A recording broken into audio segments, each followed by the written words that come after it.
আল্লাহর নবী জানিয়ে দেন ওয়া খায়রুল খাত্তাইনা তাওয়াবুন, সেই গুনাহগারদের ভিতরে সবচেয়ে শ্রেষ্ঠ গুনাহগার হচ্ছে ওই ব্যক্তি যেই ব্যক্তি দুনিয়ার এই জিন্দেগিতে গুনাহ করার পর আল্লাহর কাছে তওবা করেছে, ওই ব্যক্তি হচ্ছে সবচেয়ে শ্রেষ্ঠ গুনাহগার। জোরে আওয়াজ দিয়ে কোন সুবহানাল্লাহ।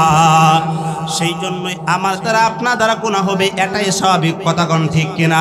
কিন্তু গুনাহ হওয়ার পরে যদি আমি আপনি আল্লাহর কাছে তওবা যদি করতে পারি, আল্লাহর কাছে মাপ যদি চাইতে পারি, আমরাই আল্লাহর কাছে প্রিয় বান্দা হয়ে যাব। কথা বলেন ঠিক কিনা?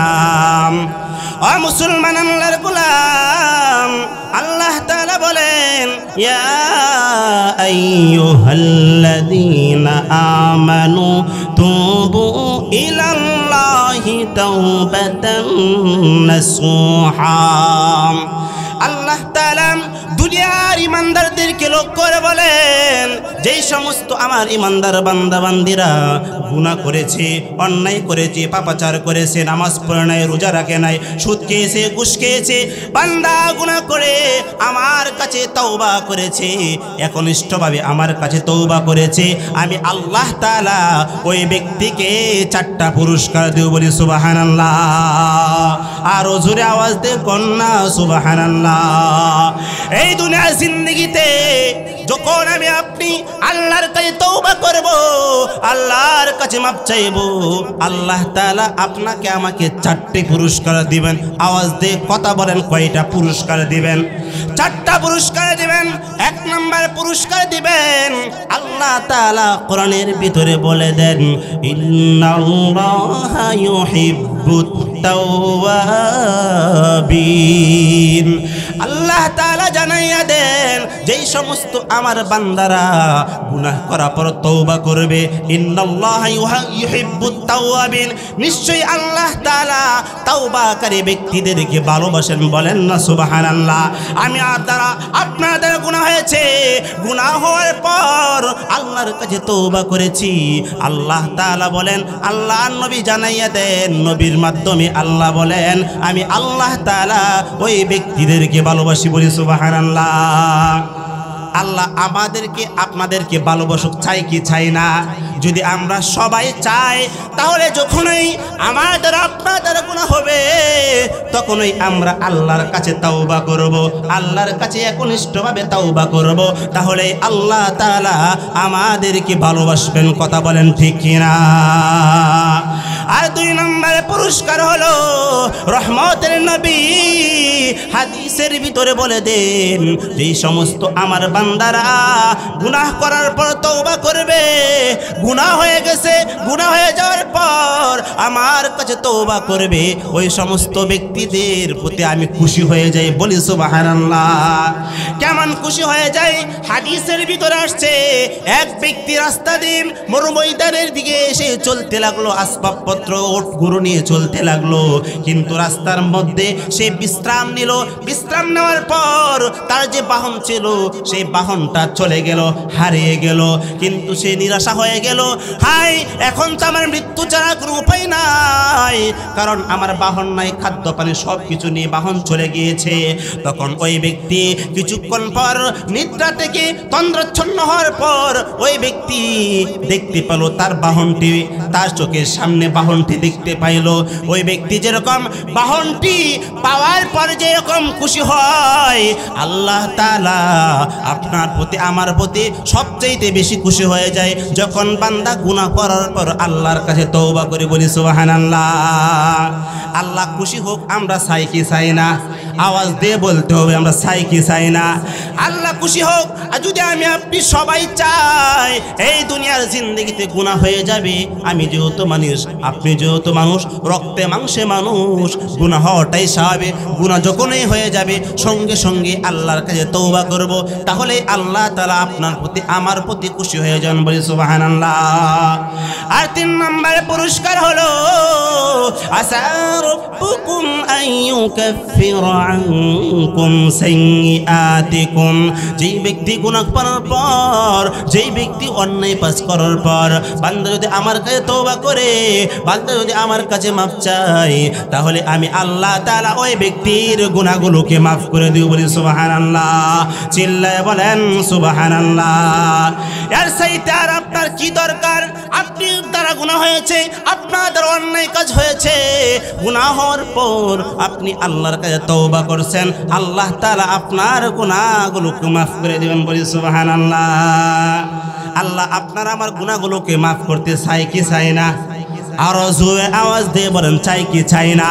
যদি আমি আপনি সকলেই চাই আল্লাহ তাআলা আপনার আমার গুনাহগুলোকে মাফ করে দিন, তাহলে আজ থেকে আমরা এখান থেকে তওবা করব, আল্লাহ তাআলাই আমাদের গুনাহগুলোকে মাফ করে দিবেন। বলি সুবহানাল্লাহ। আর 4 নম্বর পুরস্কার হলো, যেই ব্যক্তি এই দুনিয়ার জিন্দেগিতে গুনাহ হওয়ার পর, অন্যায় হওয়ার পর, পাপাচার হওয়ার পর আল্লাহর কাছে তওবা করবে, আল্লাহ তাআলা জানাইয়া দেন, ওয়ায়ুদখিলুকুম জান্নাতিন তাজরি মিন তাহতিহাল আনহার। আল্লাহ তাআলা বলে দেন, যেই ব্যক্তি গুনাহ হওয়ার পর, গুনাহ করার পর আমার কাছে যদি তওবা করে, আমি আল্লাহ তাআলা ওই ব্যক্তিকে জান্নাতে প্রবেশ করাবো। জোরে বলি সুবহানাল্লাহ। বান্দা গুনাহ হয়েছে, বান্দাদের অন্যায় সংগঠিত হয়েছে, বান্দা যদি আল্লাহর কাছে তওবা করে, আল্লাহ তাআলা ওই ব্যক্তিকে জান্নাতে প্রবেশ করাবেন। বলি সুবহানাল্লাহ। টিউকন্দাবাসী আমরা জান্নাতে যেতে চাই কি চাই না? যদি সবাই চাই, দুই হাত তুলে আল্লাহকে দেখিয়ে দেই, আয় মালিক, আপনি আমাদের সবাইকে জান্নাতে যাওয়ার তৌফিক দান করুন। বলেন আমিন। ও মুসলমান, আল্লাহর গোলাম, এই জন্যই আমার দ্বারা আপনার দ্বারা গুনাহ হওয়াটাই স্বাভাবিক। সেই জন্যই যখনই গুনাহ হয়ে যাবে, যখনই অন্যায় হয়ে যাবে, যখনই পাপাচার হয়ে যাবে, তখনই আমি আপনি আল্লাহর কাছে তওবা করব, তাহলে আল্লাহ তাআলা আমাদের তওবা কবুল করে গুনাহগুলোকে মাফ করে দিবেন। বলি সুবহানাল্লাহ। রহমতের নবী হাদিসের ভিতরে সুন্দর ভাষায় একটি ঘটনা উল্লেখ করেছেন। মুসলিম শরীফের হাদিসে আসছে, মায়েস ইবনে মালিক আল আনসারী, তিনি একবার অন্যায় করেছেন, একবার পাপাচার করেছেন। পাপাচার করার পর নবীর দরবারে গিয়ে বলে, ইন্নী কদ জানাইতু, ওগো নবী, আমি জিনা করেছি, আমি অন্যায় করেছি, আমি পাপাচার করেছি, শরীয়তের যে শাস্তি আছে আপনি আমাকে সেই শাস্তি দান করুন। আমি যে গুনাহ করেছি, সেই গুনাহের যে শাস্তি আছে আপনি সেই শাস্তি দান করুন। তখন নবীজি ওনার মুখটাকে অপর দিক দিয়ে ফিরিয়ে নিলেন। মুখটা ফিরিয়ে নেওয়ার পর তখন ওই সাহাবী মায়েস ইবনে মালিক আল আনসারী আবার নবীজির ওই দিক দিয়ে মুখ ফিরে আবার গিয়ে বলতে লাগলো, ওগো রহমতের নবী, আমি তো জিনা করেছি, শরীয়তে যেই বিধান আছে, যেই শাস্তির কথা আছে, আপনি আমাকে শাস্তি প্রয়োগ করুন। এইভাবে ওই মায়েস ইবনে মালিক আল আনসারী তিনি 3 বার নবীজিকে গিয়ে বললেন। নবীজি 3 বার মুখ ফিরিয়ে নিলেন। চতুর্থবার রহমতের নবী সাহাবায়ে কেরামদেরকে বললেন, ও আমার সাহাবারা, যাও যাও যাও, তোমরা মায়েস ইবনে মালিক আল আনসারীর বাড়িতে যাও, গিয়ে তোমরা ঘটনাটা তদন্ত করে দেখো, আসলে মায়েস ইবনে মালিক সে জিনা করেছে কিনা, আসলে সে কি অন্যায় করেছে কিনা, তোমরা তদন্ত করে আমার কাছে বলো। তখন সাহাবাগণ নবীর নির্দেশ মোতাবেক তখন সকলেই মায়েস ইবনে মালিকের আনসারীর বাড়িতে গেল, গিয়ে তারা তদন্ত করলো, অনুসন্ধান করার পর তারা জানতে পারলো আসলেই মায়েস ইবনে মালিক আনসারী সে গুনাহ করেছে, সে জিনা করেছে। তখন রহমতের নবী হাদিসের ভিতরে জানাইয়া দেন, তখন সাহাবায়ে কেরামদেরকে আদেশ করলেন, ও আমার সাহাবারা, তোমরা একটা গর্ত করো। একটা গর্ত করার পর ওই গর্তে তাকে কোমর পর্যন্ত তাকে গাড়ার পর তোমরা পাথর নিক্ষেপ করে তাকে দুনিয়া থেকে ধ্বংস করে দিবা। তখন রহমতের নবীর আদেশ অনুযায়ী তখন সাহাবারা পাথর নিক্ষেপ করতেছে, আর ওই দিক দিয়ে রক্ত ঝরতেছে। কথা বলেন ঠিক কিনা? পাথর একটার পর একটা নিক্ষেপ করতেছে, নিক্ষেপ করার পর তার শরীর থেকে রক্ত ঝরতেছে, রক্ত ফিঙ্কিয়ে পড়তেছে।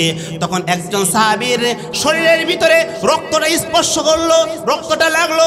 তখন ওই সাহাবী বিরক্ত বোধ করতে লাগলো, লাগলো আর বলতে লাগলো যে একজন গুনাহগারের রক্ত আমার শরীরে লেগেছে, সে নিজেকে বিরক্ত বোধ করতে লাগলো। যখন এই কথা রহমতের নবী জানতে পারলো, তখন রহমাতুল লিল আলামিন ওই সাহাবীকে লক্ষ্য করে বললেন, ও আমার সাহাবী, তুমি তো জানো না এই যে মুআজ ইবনে মালিক সে গুনাহ থেকে স্পষ্ট ভাষায় তওবা করেছে, তার এই তওবাকে যদি দুনিয়াবাসীর মাঝে বন্টন করে দেওয়া হয় তবু এই তওবা সমস্ত মানুষের মাঝে এই তওবা সমকক্ষ হয়ে যাবে। বলে সুবহানাল্লাহ। এমন তওবা করেছে যেই তওবাকে যদি সারা পৃথিবীবাসীর মাঝে বন্টন করে দেওয়া হয় এই তওবাই যথেষ্ট হয়ে যাবে। বলে সুবহানাল্লাহ। সেই জন্য এই দুনিয়া জিন্দেগিতে আমাদের আপনাদের গুনাহ হবে, এটাই স্বাভাবিক, গুনাহ হবে। সেই জন্য আল্লাহর কাছে তওবা করার দরকার আছে না নাই? ও মুসলমান, আওয়াজ দিয়ে বলেন, তওবা করার দরকার আছে না নাই?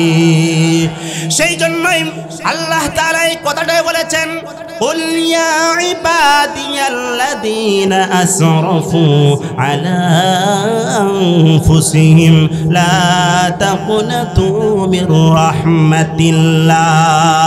আল্লাহ তাআলা নবীর মাধ্যমে জানাইয়া দেন, ওগো নবী, দুনিয়ার আপনি সমস্ত মানুষকে বলে দিন তাদের যা যদি অন্যায় হয়ে যায়, পাপাচার হয়ে যায়, তারা যেন আমার রহমত থেকে নিরাশ হয়ে না যায়। কারণ আমি আল্লাহ তাআলা এমন রহমান, এমন দয়ালু, বান্দা গুনাহ করার পর যদি সে আমার কাছে তওবা করে সে যেন নিরাশ হয়ে না যায়, তাহলে সে যেন জেনে রাখুক, ইন্নাল্লাহা ইয়াগফিরুয যুনুবা জামিআ, নিশ্চয়ই আমি আল্লাহ তাআলা সমস্ত গুনাহগুলোকে মাফ করে দেব। বলে সুবহানাল্লাহ।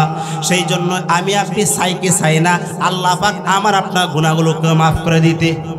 চাই কি চাই না? আওয়াজ দিয়ে বলেন, চাই কি চাই না? সেই জন্যই আমি আপনি সবসময় দোয়া করব আল্লাহ তাআলার কাছে, যখনই অন্যায় হয়ে যায় তখনই আল্লাহর কাছে তওবা করব, তাহলেই আল্লাহ তাআলা আমাদের তওবা কবুল করবেন। কথা বলেন ঠিক কি না? একটু সময় নিতে চাই, যেহেতু আপনাদের কাছে এসেছি একটা আমল আপনাদেরকে বলে দিতে চাই। রহমতের নবী হাদিসের ভিতরে বলেন, মান লাজিমাল ইস্তিগফার, যেই ব্যক্তি নিয়মিত ইস্তিগফার পাঠ করবে, যেই ব্যক্তি নিয়মিত ইস্তিগফার পাঠ করবে ওই ব্যক্তিকে আল্লাহ তাআলা 3টা পুরস্কার দিবেন। সুবহানাল্লাহ। অনেক সময় বাজারে বসে থাকি, দোকানপাটে বসে থাকি, ঘরে বসে থাকি, ওই সময় যদি ইস্তিগফার পাঠ করে, আস্তাগফিরুল্লাহ আস্তাগফিরুল্লাহ পাঠ করে, আল্লাহ তাআলা আপনাকে আমাকে 3টা পুরস্কার দেবেন। বলি সুবহানাল্লাহ। আরো জোরে আওয়াজ দিয়ে বলি সুবহানাল্লাহ। 1 নম্বর পুরস্কার হলো জাআলাল্লাহু লাহু মিন দিকিন মাখরাজা, আল্লাহ তাআলা আপনার বিপদ আপদ থেকে বের হওয়ার নিষ্কৃতির একটা পথ বের করে দিবেন। বলি সুবহানাল্লাহ। আপনি যতই বিপদের ভিতরে পড়েন না কেন, কিন্তু আপনি যদি আল্লাহর কাছে ইস্তিগফার পাঠ করেন, যত বিপদ আপদ আসবে ওই বিপদ আপদ থেকে বের হওয়ার পন্থা আল্লাহ বের করে দেন। বলি সুবহানাল্লাহ। আর 2 নম্বর পুরস্কার হচ্ছে ওয়ামিন কুল্লি হাম্মিন ফারাজা, আপনি যদি কোনো পেরেশানির ভিতরে পড়েন তাহলে আল্লাহ তাআলা আপনার সেই পেরেশানিকে দূর করে দেবেন। বলি সুবহানাল্লাহ। আর 3 নম্বর পুরস্কার হলো আল্লাহ তাআলা আপনাকে আমাকে এমন জায়গা থেকে রিজিক দিবেন যা কোনো মানুষ কল্পনাও করতে পারবে না। বলি সুবহানাল্লাহ। সেই জন্য আমরা নিয়মিত ইস্তিগফার পাঠ করতে রাজি আছি তো ইনশাআল্লাহ। আল্লাহ তাআলা যেন আমাদের সবাইকে নিয়মিত ইস্তিগফার পাঠ করার তৌফিক দান করুন। সবাই বলে আমিন।